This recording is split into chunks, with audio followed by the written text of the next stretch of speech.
julgamento do Daniel Alves chegou ao segundo dia em Barcelona, um dia muito importante pela quantidade e pela importância das testemunhas que falaram no Tribunal Superior de Justiça da Catalunha.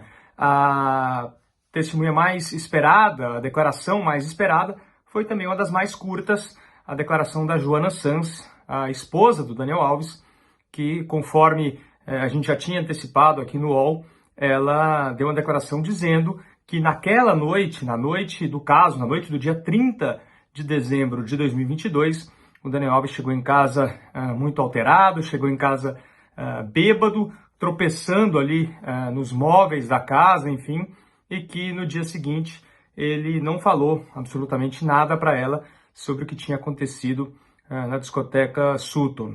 Essa embriaguez do Daniel Alves foi um dos principais pontos que a gente viu nos depoimentos convocados pela defesa do jogador nesta terça-feira aqui em Barcelona. Outros depoimentos que foram nessa linha, por exemplo, o do Bruno Brasil, o chefe de cozinha, que é o amigo do Daniel Alves que estava aquele dia com ele na discoteca Sutton, né? O Bruno, ele também ele relata que o Daniel Alves que tinha bebido muito, ele relata uma noite, né, em um restaurante, na verdade em 2 restaurantes de Barcelona, em que ele, o Daniel e outros 2 amigos tinham consumido grande quantidade de bebida alcoólica, 4 garrafas de vinho, 1 garrafa de uísque, depois doses de gin com tônica, enfim, uma grande quantidade de bebida. E no seu depoimento o Bruno afirma que o Daniel Alves, dentro da discoteca, também consumiu muita bebida alcoólica, consumiu, segundo o Bruno, 4 taças de champanhe, isso no interior da zona VIP, da área VIP da discoteca Sutton. O depoimento do Bruno, ele teve alguns pontos divergentes do primeiro depoimento dado por ele no dia 20 de janeiro de 2023, no dia que o Daniel Alves foi levado em prisão provisória, onde está até hoje, né, na situação que ele está até hoje. Mas o Bruno disse que as contradições aconteceram porque naquele depoimento ele foi questionado em espanhol e hoje ele usou uma tradutora. Ele diz que as diferenças no depoimento daquela época para hoje foram devido a uma questão do idioma. A juíza do caso não quis entrar muito no mérito dessas possíveis contradições e acabou ficando uma coisa menor no depoimento do Bruno hoje. Ficaram menores esses pontos de possíveis contradições. Também falaram os 2 amigos que estavam com eles naquela tarde. Esses 2 amigos relataram uma história muito parecida com a do Bruno. Os 2 contaram que depois do segundo bar, onde eles beberam ali um drink cada um, esses 2 amigos foram para casa, o Daniel e o Bruno foram para a discoteca Sutton.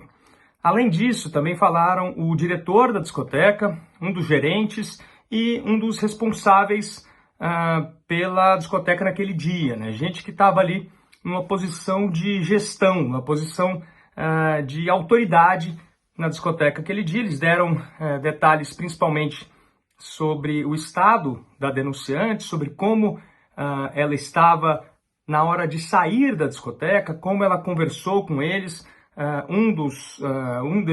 Dessas autoridades, no caso um dos sócios da discoteca, disse que a denunciante o tempo todo dizia que não queria apresentar uma denúncia porque ninguém ia acreditar nela, porque era ela contra alguém muito famoso, no caso o Daniel Alves, mas que ele e as amigas convenceram ela a seguir o protocolo de segurança para esse tipo de situação, convenceram ela a ir com a polícia prestar depoimento, e foi isso que aconteceu.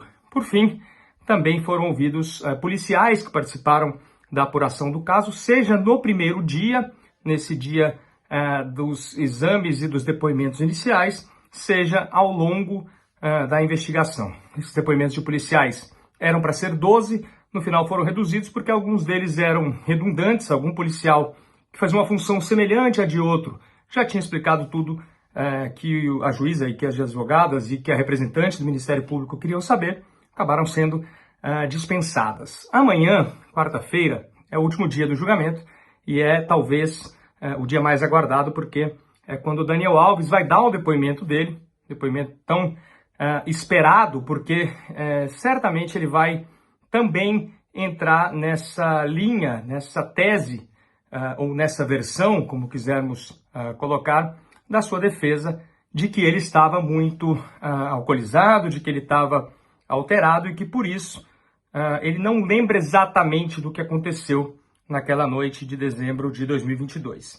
Além do Daniel Alves, serão ouvidos também muitos peritos técnicos, psiquiatras, especialistas em impressão digital, gente que participou ativamente da coleta de provas, da análise de dados que foram desenvolvidos durante o processo. Possivelmente a gente vai ter a exibição de alguns vídeos, de algumas fotos.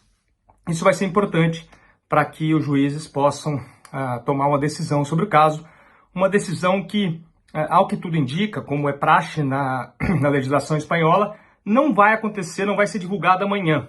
Essa decisão, esse veredito, a sentença, tudo isso deve ser divulgado nos próximos dias, talvez dentro de 1 semana a 10 dias, e a gente vai ficar ligado, a gente vai continuar acompanhando todo esse caso aqui no UOL, como a gente está acompanhando desde o início. Uau!